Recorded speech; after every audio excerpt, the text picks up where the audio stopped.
first 2 or so chapters to the French children's book, The Prince, and this book has some illustrations. I'm not going to be showing them to you just because I'm reading it off of my phone, but yeah, I've been in French for not that a few years, but I live in America and they're terrible at teaching languages, so sorry if my pronunciation is off, but here we go.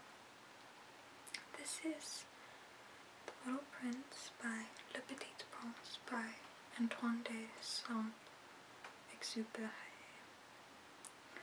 So, premier chapitre. Lorsque j'avais 6 ans, j'ai vu une fois une magnifique image dans un livre sur les forêts vierges qui s'appelait Histoire de coups. Ça représentait un serpent bois qui avalait un fauve, volait les copies des dessins. On disait dans le livre, les serpents bois avalant le proie tout enterré sans les mâcher. Ensuite, ils ne pouvaient plus bouger et ils dorment pendant les 6 mois de leur digestion. J'ai alors beaucoup réfléchi sur les aventures de la jungle et à mon tour, j'ai réussi avec un crayon de couleur à tracer mon premier dessin. Mon dessin numéro 1, elle était comme ça. J'ai montré mon chef d'œuvre aux grandes personnes et je leur ai demandé si mon dessin leur faisait peur. Ils m'ont répondu, pourquoi un chapeau ferait peur? Mon dessin ne représentait pas un chapeau. Il représentait un serpent bois qui déchirait un éléphant. J'ai eu l'autre dessin l'intérieur de serpent bois, afin que les grandes personnes puissent comprendre. Elles ont toujours besoin d'explications. Mon dessin numéro 2 était comme ça. Les grandes personnes m'ont conseillé de laisser de côté les dessins de serpents bois ouverts ou fermés et de m'intéresser plutôt à la géographie, à l'histoire, au calcul et la grammaire. C'est ainsi que j'ai abandonné, à l'âge de 6 ans, une magnifique carrière de peintre. Je vais être découragée par le souci de mon dessin numéro 1 et de mon dessin numéro 2. Les grandes personnes ne comprenaient jamais rien tout seul, et c'est fatigant pour les enfants de toujours leur donner des explications. J'ai donc dû choisir un autre métier. J'ai appris à piloter des avions. J'ai volé un peu partout dans le monde, et la géographie, c'est exact, m'a beaucoup servi. J'ai servi contre le premier culture, le Chine et de la zone. C'est utile si l'on est agarré pendant la nuit. J'ai ainsi eu, au cours de ma vie, des tas de contacts avec des tas de gens sérieux. J'ai beaucoup vu chez les grandes personnes. Je les ai vus de très près. Ça n'a pas trop amélioré mon opinion. Quand j'en rencontrais une qui me paraissait un peu lucide, je faisais l'expérience de mon dessin numéro 1 que j'ai toujours conservé. Je voulais savoir si elle était vraiment compréhensive. Mais toujours elle me répondait, c'est un chapeau. Alors je ne lui parlais ni de serpent bois, ni de forêt vierge, ni de tolets. Je me mettais à sa portée.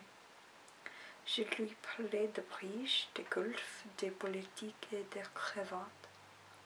La grande personne était bien contente de connaître un homme aussi raisonnable. Chapitre 2.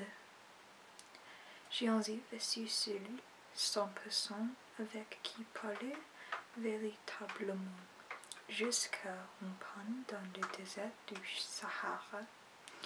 Il y a 6 ans, quelque chose s'était cassé de mon moteur, et comme je n'avais avec moi ni mission ni passager, je me préparais à essayer du seul, une réparation difficile. C'était pour moi une question de vie ou de mort. Je vais à pion de l'eau à boire pour 8 heures. Le premier soir, je me suis donc endormi sur le sable à 1000 milles de tout habitat. J'étais bien plus isolé qu'un naufrage sur un radeau au milieu de l'océan. Avez-vous imaginé ma surprise au lever du jour quand une drôle de petite voix me réveille. Elle disait, s'il vous plaît, donnez-moi un mouton et donnez-moi un mouton. J'ai sauté sur mes pieds comme si j'avais été frappé par les foudres. J'ai bien frotté mes yeux, j'ai bien regardé et j'ai vu un petit bonhomme tout à fait extraordinaire qui m'a considéré gravement. Voilà le mieux porté que plus tard je réussissais à faire de l'eau, lui. Mais mon dessin, bien sûr, est beaucoup moins récent que le modèle. Ce n'est pas des morphos. J'avais été découragé dans mon carrière de peintre par les grandes personnes. À l'âge de 6 ans, et je n'avais rien appris à dessiner sauf le bois fermé et le bois ouvert. Je regardais donc cette apparition avec des yeux tournants d'étonnement. N'oubliez pas que je me trouvais à 1000 milles de tout où j'en habitais. Or, mon petit bonhomme ne me semblait ni acharné, ni mort de fatigue, ni mort de faim, ni mort de soif, ni mort de peur. Il n'avait rien l'apparence d'enfant, perdu au milieu du désert, à 1000 milles de tout où j'en habitais. Quand j'ai réussi enfin de parler, je lui dis « Mais qu'est-ce que tu fais là ?» Et il me répétait là tout document comme une chose très sérieuse. « S'il vous plaît, descends-moi un mouton. » Quand le mystère est trop impressionnant, on n'ose pas désobéir. Aussi absurde que cela me semblait, à 1000 milles de tous les endroits habités en danger de mort. J'ai sorti de ma poche un fil de papier et un stylographe. Mais je me rappelais alors que je vais surtout étudier la géographie, l'histoire, le calcul et la grammaire, et je dis au petit bonhomme, avec un peu de mauvais humeur, que je ne savais pas dessiner.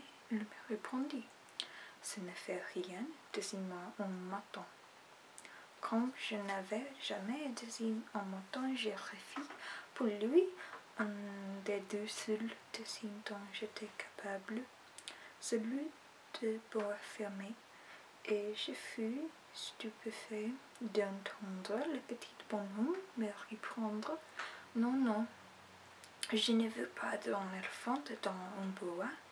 Un bois c'est très dangereux, et un éléphant c'est très encombrant.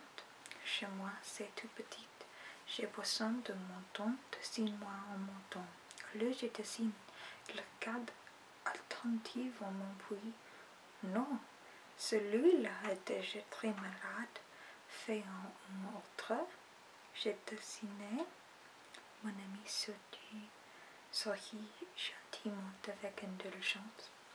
Tu vois bien, ce n'est pas un mouton, c'est un bélier. Il était connu. Je refis donc encore mon désir, mais il fut refusé, comblé, placardant. Celui-là est trop vieux. Je veux un mouton qui vive longtemps. Alors, faute de patience, comme je vais hâter de commencer le démontage de mon moteur, je griffonnais ce dessin-ci et j'ai lancé. Ça c'est le casse, les moutons que tu as vu et dedans. Mais je fus bien surpris de voir s'illuminer le visage de mon jeune juge. C'est tout à fait comme ça que je le voulais. Crois-tu qu'il fait beaucoup d'herbe à ce mouton? Pourquoi? Parce que chez moi, c'est tout petit. Ça si forcément, je t'ai donné un tout petit mouton. Il penche la tête vers le deuxième, pas si petite que ça. Tiens, il s'est endormi. Et c'est ainsi que je file comme ça de petite.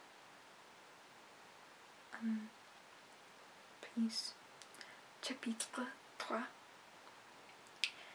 Il me fallut longtemps pour comprendre d'où il venait.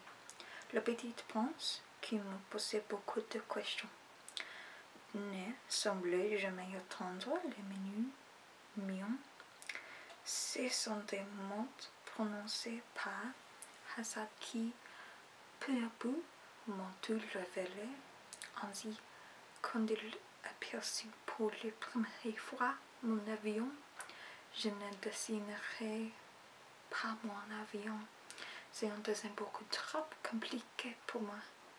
Il me demande qu'est-ce que c'est que cette chose-là?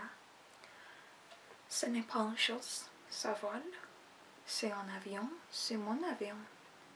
Et j'étais fière de lui prendre que je voulais. Alors il s'écria: comment tu es tombé du ciel? Oui, fis-je modestement. Ah, ça c'est drôle. Et le petit prince eut un très joli éclat de rire qui m'irrita beaucoup. Je désirais que l'homme prenait me le sourit, puis il ajouta: alors, toi aussi tu viens de seul? De quelle planète es-tu? J'entrevit aussitôt lieu dans le mystère de sa présence, et j'interrogeai brusquement: tu viens donc dans notre planète? Mais il ne me répondait pas. Il hochait la tête argumente tout en regardant mon avion. C'est vrai que là-dessus, tu ne peux pas venir de bien loin. Et il s'enfonça dans une rêverie qui dura longtemps. Puis, sortant mon mouton de sa poche, il se plongeait dans la contemplation de son trésor. Vous imaginez combien je vais peu être intriguée par cette demi-confidence de l'autre planète. Je me forçai donc d'en savoir plus long. D'où viens-tu, mon petit bonhomme? Oui, est-ce chez toi? Ou veux-tu emporter mon mouton? Il me répondit après un silence méditatif: ce qui est bien avec le casse que tu m'as donné, c'est que la nuit, ça lui servit voir des maisons. Bien sûr. Et si tu es gentil, je te donnerai aussi un coup de peau l'attacher pendant le jour, et une piquette. La proposition parut choquer le petit prince. L'attacher? Quelle drôle d'idée! Mais si tu ne l'attachais pas, il irait n'importe où et il se perdra. Et mon ami eut un vil éclat de rire, mais vu qu'il elle ne pouvant ou droit devant lui, alors le petit prince aima quoi gravement. Ça ne fait rien, c'est tellement petit chez moi. Et avec un peu de mélancolie peut-être, il ajouta, toi devant, soit on ne peut pas aller bien loin. And that's it for The Little Prince for today. Let me know if you guys liked listening to me read that. Maybe I can make another video where I read more. Leave any comments about like video requests or anything like that down below. And I'll see you guys again soon. Bye!